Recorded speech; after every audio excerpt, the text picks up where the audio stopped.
it really can be almost a drug, this lifestyle, in its own way, because you're enriching your sex life too, in a way that, like, I don't do hard drugs. I smoke weed, but when I have group play experiences, it's intoxicating, right? It's very much. Yeah. Oh, it releases a lot of endorphins and yeah. Oh, absolutely. Yeah. Like, I actually just had a foursome at the club. I made some videos about it. I'll put a little bit of the thumbnail over here for a second. But basically, 2 years ago, I wasn't anywhere near having group play in the sex club. You know, I was, oh my God, how do I find a couple? Just like you. I was a single woman. I thought I have to find a couple. That's what I thought I needed to do to be a swinger or whatever.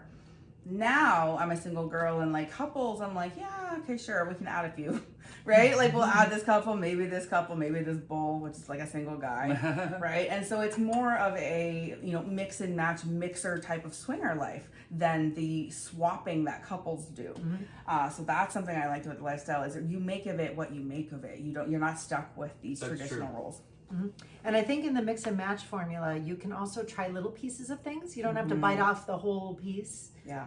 Maybe you don't want to have communicate full sex. You want to have a little play. Maybe you just want to make out with somebody or try and see if something floats your boat. Having said that, public service announcement coming, okay? I had to recently respond to like a Reddit post about this girl commenting saying, you know, I want to invite another male into like my male-female dynamic to have a threesome. She's like, but like, I don't want to have sex with him, and I only want to suck his dick with a condom. Do you think like that would be okay? And I responded, now, I'm not a single man, and I probably shouldn't have responded to this question, but I said, I was like, hell no, frankly. Like, I was like, we can suck dick anywhere. Why would we do it, first of all, with someone who's gonna do it with a fucking, like, a shitty rubber condom taste, and then we have to sit there while you get fucked?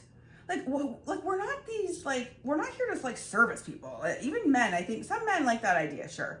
But for the most part, it's really not about you just having this little foreign experience over here so that you can have better sex over here. That's not why I do it. If I have a couple, like, there's one couple that I'm not gonna reveal who they are, but like, I think that they sometimes like talk to me and like, you know, make plans or whatever, to, almost as a way of like building up their own sexual fantasy. And then once they like, you know, have like their post-nut clarity, suddenly the plans are not as important. Post-nut clarity. Right? Post-nut clarity. Holy fucking shit, I'm so... You can't say holy fucking shit. Post-nut.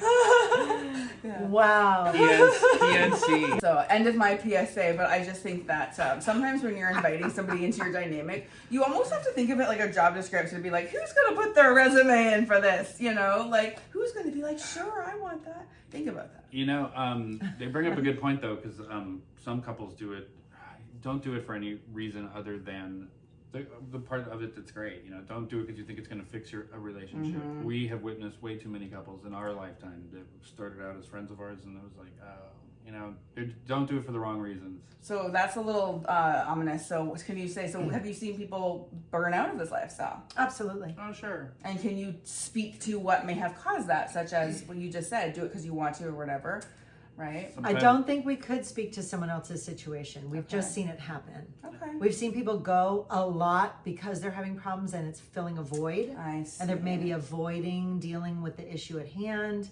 I could make guesses. Also can be addictive. Yeah. Going to the parties a lot and going to the parties a lot and every weekend and stuff.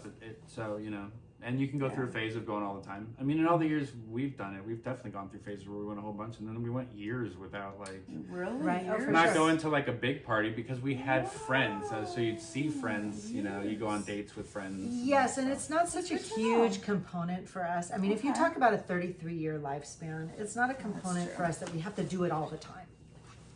You know what I mean? There may be times even in your life when you're going through something and it's not the right time for you to be doing that. I see. You could also be going through something where that's the perfect time for you because I need to get the hell out of my head. True, right? True.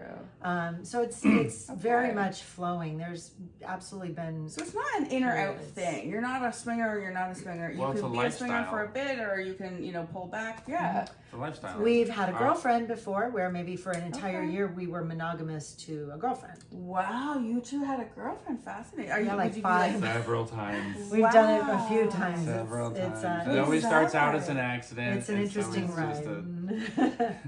You know, We when we love hard, and that's one no, thing. when a third girl like just starts hanging around, and then they hang around more, and then they hang around more, and then they hang around more, and then it gets very intimate and sweet, and you know, that's great.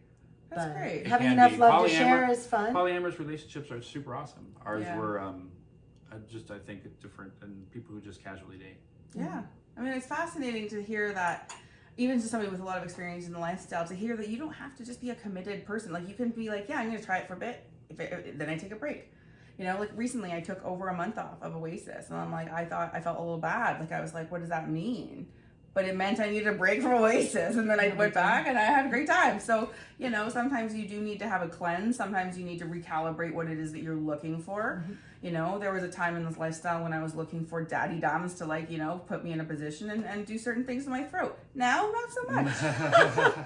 Really? No, now I have Jonathan Valentine for that. So, right? So in a way, it's good that you can, like, you don't feel like you're committing when you're coming into this lifestyle, or if you do a certain event. If you do a house party and you don't like those house parties, then you don't ever have to do another one. Yeah. Right? I actually picked up on a bellboy one time. Oh, really? Yeah. Wow. That's amazing. Wow. That's right.